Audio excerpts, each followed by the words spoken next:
There are people out there who are wasting amazing, powerful gifts. Each and every human being out there, there is no way you're going to convince me otherwise. We all have gifts that God has given us. We are different in special ways. You will never be like somebody else. That's why you look at someone who is able to sing and you probably have no voice. Yours is just, the shower kind of voice.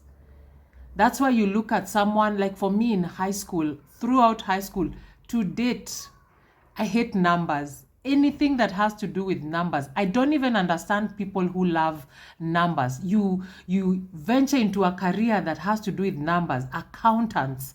I don't understand such people. Mathematicians, teachers who teach mathematics, sciences. I don't get such people, but that's their gift.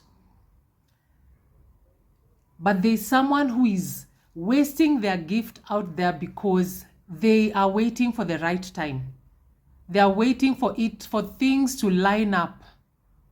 They are waiting for God to speak from heaven and show them some kind of sign for them to begin stepping into their purpose, into their gift.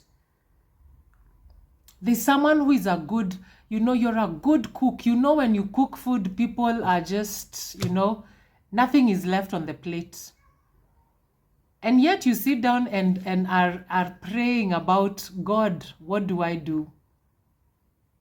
How can I make this happen? I shared the other day, about people wasting so much time, waiting for the right time, waiting for manna from heaven, waiting for that blessing to fall on your lap.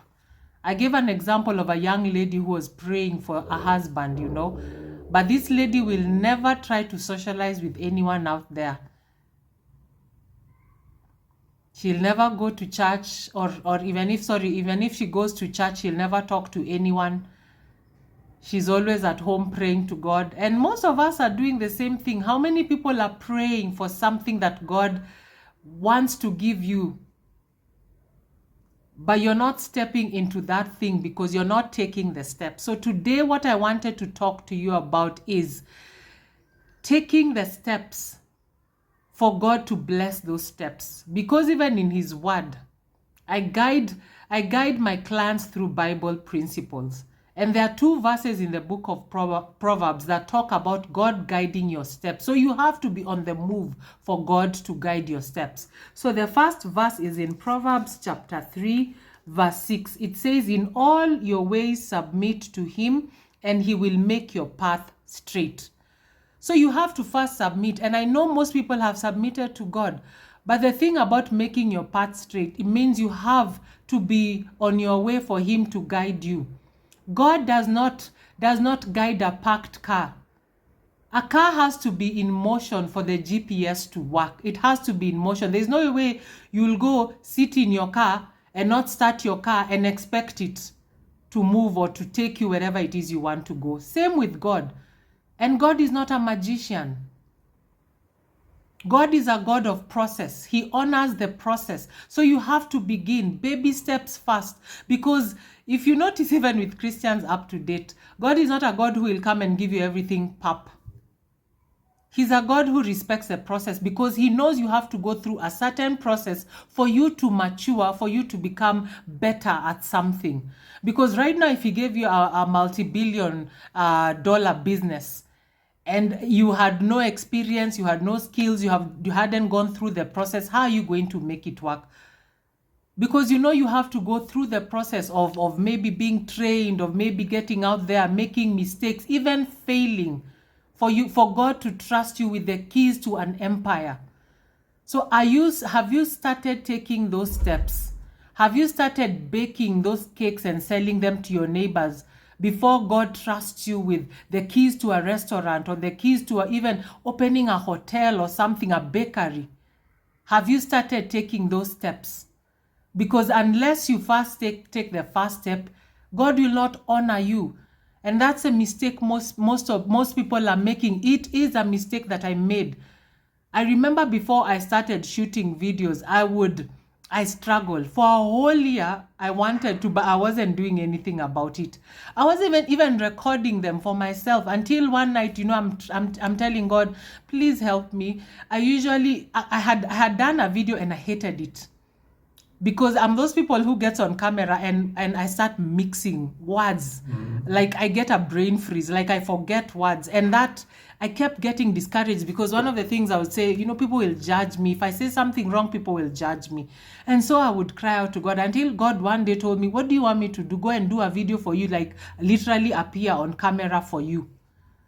I remember God telling me, I'm feeling it deep inside me, God telling me, you have to go and start doing those videos, even if you're posting them for you, or even post them for your family. What are you doing about it? What steps are you taking? And my first video, the one I did, finally when I got guts to do a video, I am telling you the truth.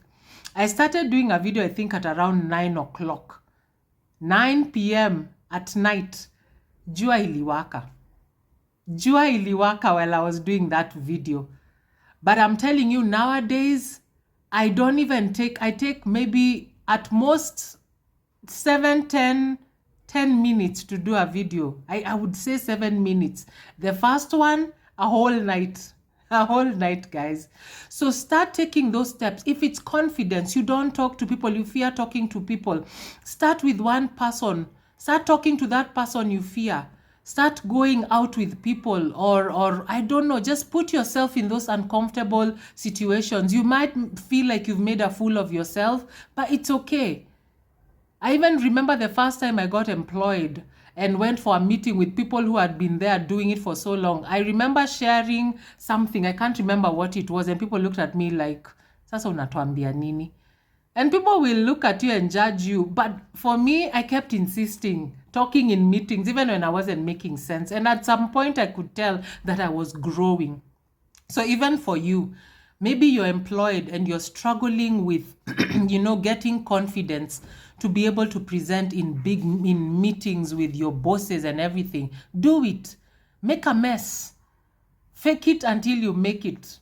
Because there's no shortcut in growing. There's no shortcut in getting better. And if you know you cannot do it by yourself, you cannot do these things, you don't have the confidence to do it yourself, I am asking, and that's why for me, I ventured into life coaching. That's why for me, I believe this is a calling, because I want to be able to get people from the point where I knew I was to even further than I am right now. I want to help you. I want to hold your hand and walk with you through that process. So there's always a link in the videos that I send. Even if there's no link, you can DM me, reach out to me. There will always be a way to reach out. Even comment and say, I'm interested, and I will reach out to you. I want to be able to walk with you through the journey, that uncomfortable situation, and get you to the point where you want to go. So reach out to me. And before I wind up, guys, I am looking for you people to support me in spreading the word out there in terms of people just embracing the life that God wants for them, because it's an amazing life. This is the life that gets you going. It's the life that gives you purpose and meaning. A lot of things we do leave us empty. You can have it all and still feel empty, but a godly purpose-driven life will change you in ways that you cannot believe. Like my videos, please share as much as you can, and keep watching and keep sharing with your friends, because the only way we can make our world a better place is supporting each other. So until next time, I will see you in the next video. Bye.